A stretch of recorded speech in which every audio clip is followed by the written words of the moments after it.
get started, first we want to review the task and say what is expected in the task. We look at the grade level. We look at what skills and concepts and reasoning do we think we're going to see. And then how are the results going to be used? Because if this is what I call a pre-assessment, you're going to use it early in the year or early in the unit, you're going to use the results differently. You don't expect kids to know all of it, but it'll tell you what to do next. An interim assessment might be used to measure progress. If you've already given a pre-assessment, now you're going to do some comparison. A summative, obviously, is going to be at the end of learning, so are they at a point where they're ready to go on? You're going to use this form, and you have this on your table, so if you want to just distribute those. You notice at the top of the form is where this information would go. The grade level. It's a 2-page form. 2-page form. Thank you. So it's a 2-page form. On the first page at the top, this is where you would fill in your subject area, the grade level, what the task is you gave the students, when you administered it, what standards you're going to be assessing with this, the depth of knowledge levels.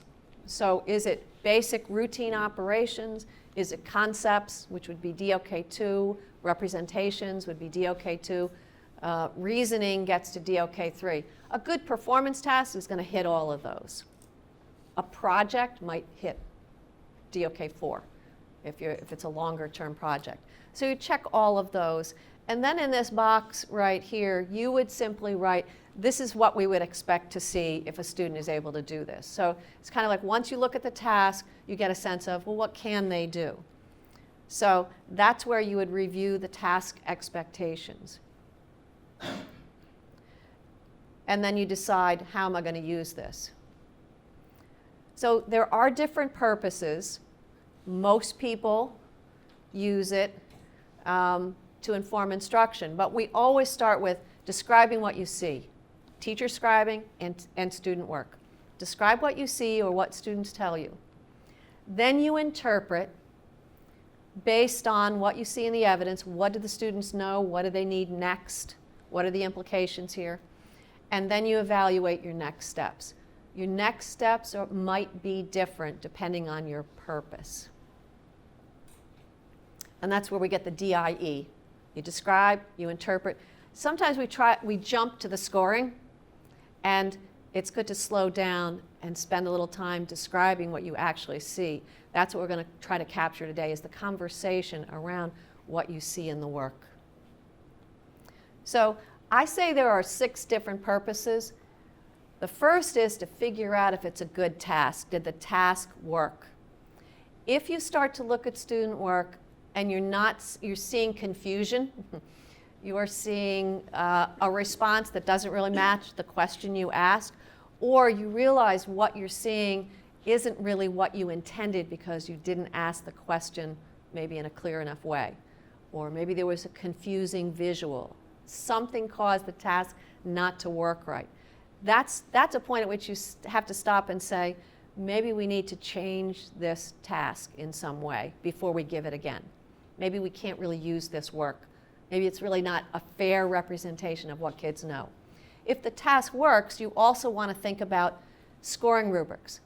Do you have a rubric for this? Could you look at this work and maybe create the rubric that shows a representation of low performance to high performance on this task?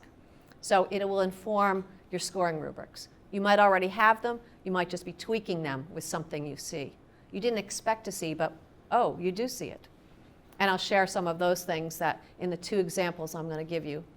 The second then is, if the task works well and you could actually put a score to it, then it helps you to decide, what do kids need to do next? That's kind of our focus right now today for this purpose. But over time, other things you can do is monitor student progress. You could give a pre-assessment, a mid-assessment, a post-assessment, and see if they're making progress over the course of the year or even within a unit. Engaging kids in looking at work, this is a good way to find some good examples for kids to analyze. What I like to say is first get the extremes, a really good piece and a really low piece, and have kids talk about what makes this one stronger than this one. Eventually moving to things that are very similar. What's the difference between something that's close but not quite there? What would make it better, stronger? Developing a better understanding of how kids are developing learning across the school year is what you can do if you collect this over time. And then last of all, your knowledge of how kids learn is going to be stronger because you've actually thought about how learning is developing. So we're going to focus on the first two today, but you can use it for those other purposes. Someone asked earlier, is this something you just use once and then you're done? But I hope you can see you could use it in different ways. And each time you're going to describe, interpret what that tells you, and evaluate your next steps. Next steps could be rewrite the task. It could be change the instruction. It could be monitor how kids are learning. And maybe you decide that kids aren't making any progress. So then you look at the instruction. Do we need to do something differently instructionally? It might be pick some good examples for use in your classrooms. We know that one of the most powerful ways to get kids to improve their performance is if they can learn to self-assess. So using some of these instructionally for self-assessment.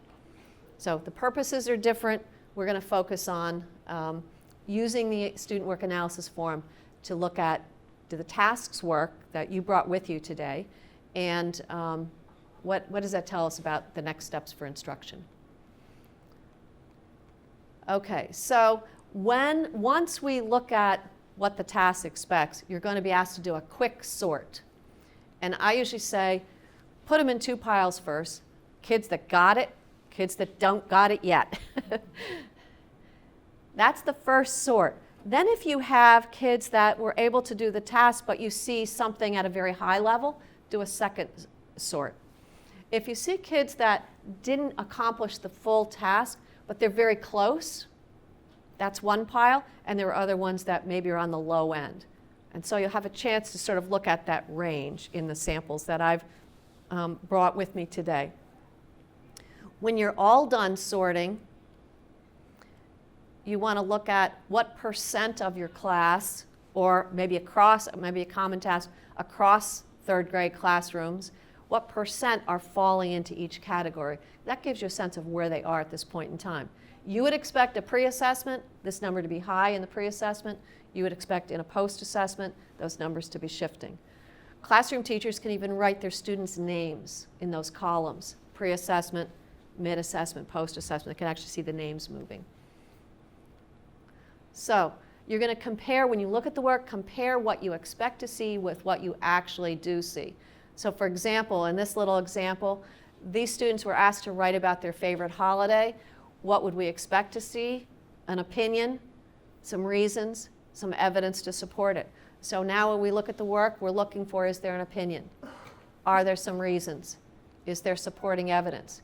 We might also see some other things, like this student starts to say, first, I like costumes. So you start to see transitions. You also see, are they writing complete sentences?